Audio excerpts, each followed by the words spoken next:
Умут, Хасан и вие също.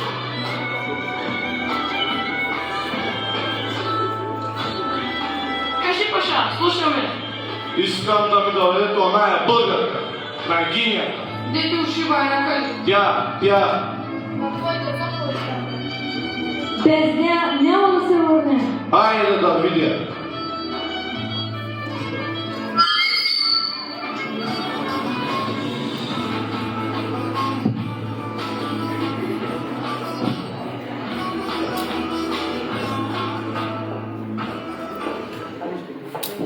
Ето е българската княгиня.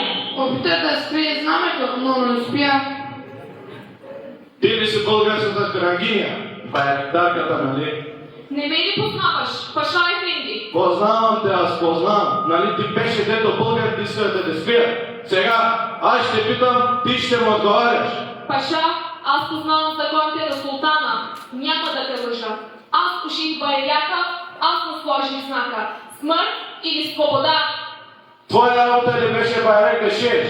Главният косели, че тръгна с хайдути папа да водиш. Не са хайдути моите братя и недостойни. Те искат свобода след 5 века мъка и робство. За тези готовам да ми ще ти изпратя в тъмницата. Ех, Паша Ефенди, тъмницата не ме плаши и да ме затвориш, след мен идват още много бунтовници. Не можеш всички да затвориш. Нищо не ме плаши. Нищо. Вече знаеш.